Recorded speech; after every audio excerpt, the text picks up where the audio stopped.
বন্ধুরা, কেমন আছো তোমরা? আশা করছি ভালো আছো। আমরাও ভালো আছি। আজকে নতুন একটা ভিডিও নিয়ে তোমাদের কাছে চলে এসেছি। আজকে আমরা এখন আছি Greece park metro. Greece park metro ৩ নম্বর গেট দেখতে পাচ্ছ। এখান থেকে আমাদের যাত্রা শুরু হবে। গ্রিস পার্ক মেট্রো থেকে ডান দিকে বেরিয়েই ডান দিকে আমরা যাচ্ছি রামদুলাল সরকার স্ট্রিটের দিকে। কোথায় যাচ্ছি? হ্যাঁ, নিশ্চয়ই থাম্বনেল দেখে তোমরা নিশ্চয়ই বুঝতে পেরেছো আমরা কোথায় যাচ্ছি। আমরা গ্রিস পার্ক মেট্রো থেকে এইদিকে গ্রিস পার্ক মেট্রো এই দিক থেকে এসে আমরা এই যে একটা চৌমাথা পড়ছি ডান দিকে। গ্রিস পার্ক মেট্রো থেকে ডান দিকে এসে চৌমাথা পড়ছে, আর সামনেই পড়ছে একটা ইয়েস ব্যাংকের শাখা। তো বন্ধুরা দেখতে পাচ্ছ এই যে হচ্ছে ইয়েস ব্যাংক, আর এর ঠিক ডান দিকে আর এই দিকটা ডান দিকটা যে রাস্তা যাচ্ছে এটাই হচ্ছে রামদুলাল সরকার স্ট্রিট। ঠিক আছে বন্ধুরা, এই রাস্তা দিয়ে আমাদের যেতে হবে আমাদের আজকের গন্তব্য। চলো যাওয়া যাক। এই যে ইয়েস ব্যাংকের ঠিক উল্টো দিকে রামদুলাল সরকার স্ট্রিট। এই যে রামদুলাল সরকার স্ট্রিট, এই রাস্তা দিয়ে আমাদের যেতে হবে এখন সোজা একটু ভিতরে।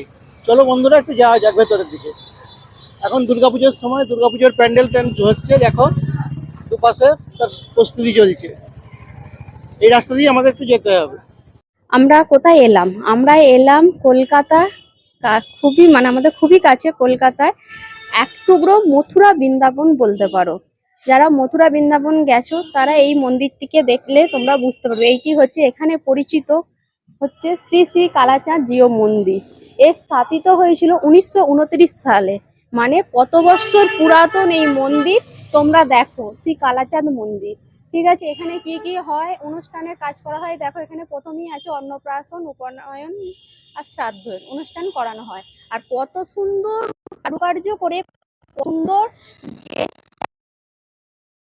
একটু দেখো আমাদের ফোনে ক্যামেরায় কতটুকু বুঝতে পারছি। হ্যাঁ, এইটা একটু বাদে এখনো কেন লাইট দেয়নি বুঝতে পারছি না। এইটা রাত্রে খুব সুন্দর লাগে।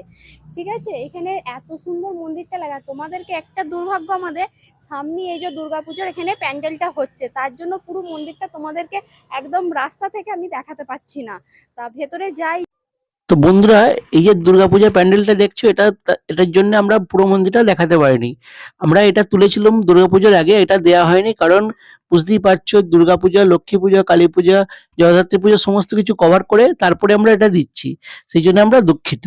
তো বন্ধুরা, এই যে মন্দিরটা কারুকার্য অসম্ভব সুন্দর। আর এই যে দেখতে পাচ্ছ ঠিক মেন গেটের উপরেই আছে গরুর দেবতার একটা ছোট্ট মূর্তি, আর তার নিচে লেখা আছে শ্রী শ্রী কালাচাঁদ জিউ মন্দির, স্থাপিত 1929 সাল। আর ভেতরে অবশ্যই যাব, ভেতরে তোমাদের দেখাবো। তোমাদের আগে বাইরেটা দেখিয়ে দিচ্ছি। আর লাইটিং হলে খুব সুন্দর অপূর্ব লাগে। এই দেখো বন্ধুরা, বলতে বলতে লাইটটি জ্বেলে দিয়েছে, কত সুন্দর লাগছে। এইবার তোমরা দেখো, দূর থেকেও দেখাচ্ছি, এবার কাছ থেকেও দেখাবো। কত সুন্দর কাজটা লাগছে, তাই না? যে বলেছি যে মথুরা বৃন্দাবন, কলকাতা একখণ্ড মথুরার বৃন্দাবন। তো তাই না, এটা সেরকম লাগছে নাকি? আমাদের তো সেরকমই মনে হচ্ছে। তোমাদের কেমন লাগছে অবশ্যই কমেন্টে জানিও। ঠিক আছে বন্ধুরা, চলো তোমরা দেখতে থাকো, আমরা মন্দিরটা সমস্ত কিছু ঘুরিয়ে দেখাচ্ছি।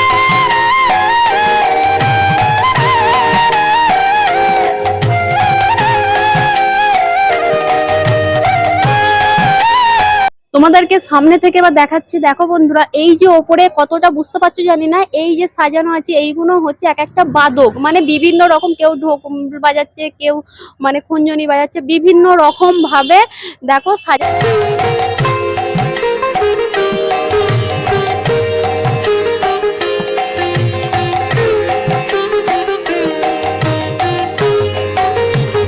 মন্দিরের স্থাপত্যশৈলীর নিদর্শন খুবই সুন্দর। তো আগেই বলেছি বন্ধুরা, দেখো এর কারুকার্যগুলো তোমাদের ফুটিয়ে দেখা যাচ্ছে, কত সুন্দর লাগছে। পুরো পুরো যে গেটটা, মেন গেট আছে, তার উপরের কলকাটা কত সুন্দর নকশা করা, তাই নয় কি? আর আছে জানলাগুলো, যে জানলা আছে তার সাইড গুলো পাশগুলো কত সুন্দর আঁকা বলতো। তোমরা দেখো তো কেমন লাগছে, কেমন হয়েছে।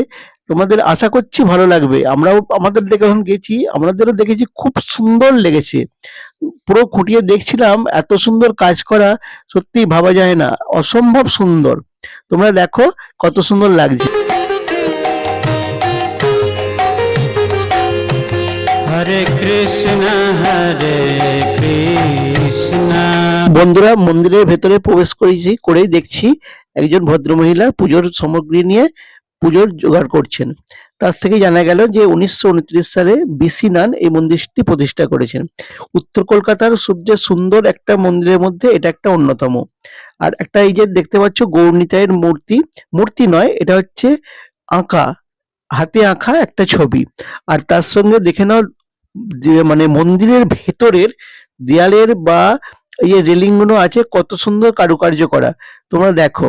কৃষ্ণ কৃষ্ণ কৃষ্ণ হরে হরে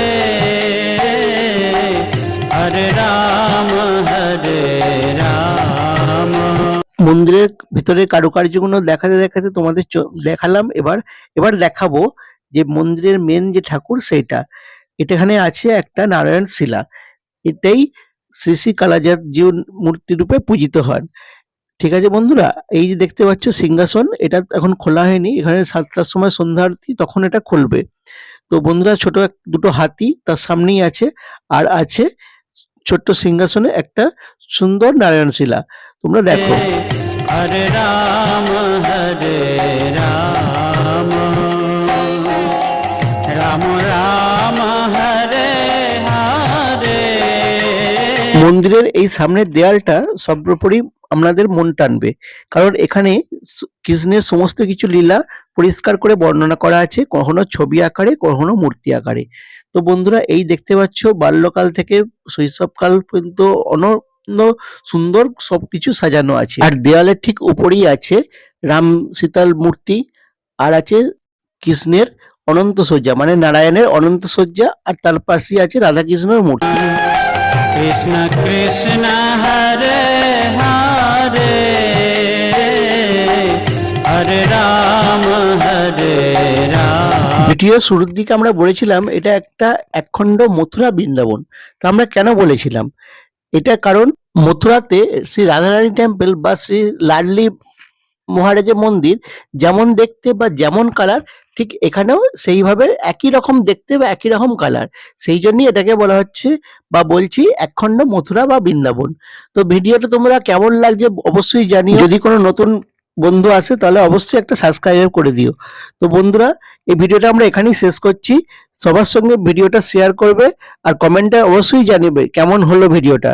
ঠিক আছে, নেক্সট ভিডিও নিয়ে আবার আসছি। ঠিক আছে, এখনকার মতন টাটা।